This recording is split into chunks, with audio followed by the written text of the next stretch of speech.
Lamed Beis Sif Lamed Vav. This Siman is dealing with the concept of psuchas and stumas. Psuchas and stumas is, if you look in the Chumash, it has a pei and a samach. The Torah is written in different paragraphs. Some are psuchas, some are open, and some are stumas, some are closed. So the Mechaber says like this: Yasa kol parshiyosa. Now we're talking about, what we'll do is, I'll do the whole Mechaber straight, and maybe over the next day we'll do some of the Mishnah Berurahs, but the Shulchan Aruch is dealing with the premise. We're not talking about the tefillin shel roish, which are a different klaf. We're talking about shel yad. It's one long paragraph, one long klaf. There are four parshios. Right? You have Kadesh, V'haya Kivyacha, Shema, and V'haya Mishemaya. Now, in the Torah, 3 out of the 4 are psuchas. So you're going to make the first 3 psuchas. The last one has to be a stuma. So the last one is going to look different than the other 3. The definition of psucha and stuma we'll get to, but that's the basic premise. I'll just show you before we even start. They have a picture, and it's small, but basically the first one, a psucha, is where it starts at the top of the paragraph, and the preceding paragraph ends with a gap. So, the first one starts at the top of the paragraph, that's a psucha, and it ends in a gap. The next one starts at the beginning of the paragraph, ends with a gap. The third one starts at the beginning of the paragraph. Now, it doesn't end with a gap because the following one is a stuma. So that the third paragraph is just full justified, as they do in computers, and the fourth one is a stuma. Now, it's a machlokas. What is a stuma? You're not going to be able to make everybody happy.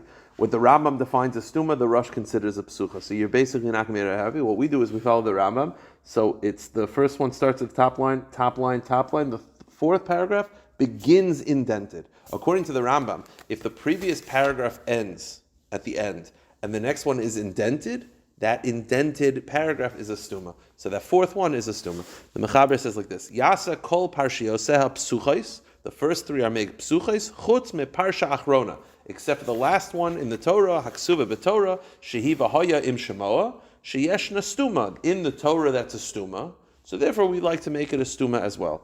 V'imshina pasol. And according to the Shulchan Aruch, Svardim, if you mess up, meaning you make a psucha into a stuma or a stuma into a psucha, it's no good. Now comes the Ramah, v'yesh machshir. The Ramah says, don't worry, it's fine. If you make them all psuchas, says the Ramah, you're fine. So don't worry. You can make them all psuchas according to the Ramah. And this is from the Ashkenazic Rishonim. Ubedinas elu. And says the Ramah in our Medinas, Ashkenaz, Noagim af parshas v'hayim shemoa b'rosh hashita k'shara parshios.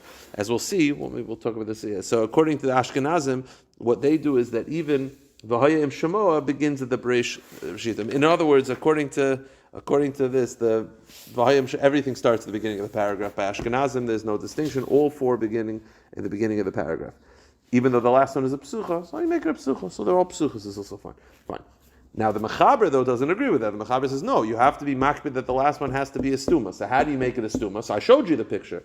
The first 3 paragraphs begin at the beginning of the paragraph, ending with an indentation. The fourth one begins indented. The Mechaber just speaks this out. V'lochei nagu. So what is the minig? Sheparshas Kadesh li v'hoya kiviyacha. My car's not getting out. Kadesh li v'hoya kiviyacha. So you begin the first paragraph. Kadesh li v'hoya kiviyacha Parshas Shema. The first 3 paragraphs matchilim b'rosh shita. They begin at the beginning of the paragraph. Ubesof kadesh li besof kiyacha manichin chalak kedei lichtov tes osius, and the first 2 paragraphs end indented. Indented is the amount of space that it takes to write 9 letters. The first 2 end indented. Ubesof shma'im manichin chalak, but the third one you don't leave indented, because if you leave the third paragraph indented and then you start the fourth one indented, it's not a stuma according to everybody. So what you do is the third one is full justified. And in the third one, if you're going to leave it at all, you make it not indented a full 9 letters. But basically, we don't leave it indented. And the last paragraph, you begin it indented. And that is what that description is. The first 3 parshios him psuchos are psuchos, bein laharamba, bein larush. The first 3 paragraphs are psuchos according to everybody. Uparsha achrona, and if you end the third one justified and begin indented the fourth, that is stuma laharambam. That, according to the Rambam, is a stuma. Now, according to the Rosh, that is a psucha, but you can't make everybody happy, so you got to make a choice. So we're going to follow the Rambam, And according to the Rambam, that's at least a stuma. So what we'll do is like this. We've now described, that's a very lengthy description. We'll just do some Mishnah Berurahs of today, and then maybe tomorrow we'll pick it up. The Mishnah Berurah, going back to Kuf Nun Hey, the Mishnah Berurah in Kuf Nun Hey, he says, Mitzvilin shel yad. This is all with the tefillin shel yad. This whole thing that you have to be makbid, this whole discussion is the tefillin shel yad. Because they're one klaf, the shaykh ben psucha stuma. It's possible to have a psucha stuma. You can't have a psucha and a stuma in the shel rosh. Why? Each one is its own thing.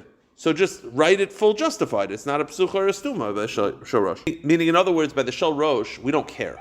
So we just make it fully. We don't care. He says, yeah. Dahainu k'shemanichon makom cholek b'sov shita v'shaychim psucha stuma. Dahainu shemaniach makom cholek b'sov shita achrona shel parsha rishona k'dei tesa osios. If you end the paragraph indented, umaschel parsha shel achrea baroshita, and the next paragraph begins in the next beginning of the beginning line. Hare pshucha shel achrea nikra stuma. The psucha, that's called a psucha because you're beginning at the beginning of a line after an indentation. Kemoshe b'sefer Torah, like in the Seif Torah, nikra parshas matcheles baroshita parsha psucha. Right? If you end a paragraph with an indentation and then you start the next paragraph at the beginning of the line, that new paragraph is a psucha in the Seif Torah. Kshiyesh revach kites osius lefanel b'shita kademes or b'sov shita achron shebedaf hakodem. Aber tefillin shel rosh sheparshiyas nichtav madalit klafim, but the shel rosh they're on 4 klaf. Ein lahavkid bein psuchas ustumas doesn't matter. Now the minig says in the Mishnah Berurah is people are makbid. So I guess if you would open up a shel rosh, they are makbid. That I guess the 4th one would start indented. But he says it doesn't really matter. Okay, psuchas chutz. The first 3 paragraphs are psuchas in the Torah, and the 4th one is stum in the Torah. Again, it's a description. Now, just go to the next page for 1 second. He does point out one thing, though. He says, 1 second. Yeah. If you look in, this is Sifkatim Kuf Nun Tes. If you do it backwards, if you do it, it's puzzle, according to the Shulchan Aruch. If you make a psucha and stuma to psucha, it's puzzle. King Kasar Achronim. Od Kasvu. Dafki Masal Parshas V'Hayim Shemoa Parsha Psucha Koshel L'Deizu. Avum Ein Lefaneha Revach Klal.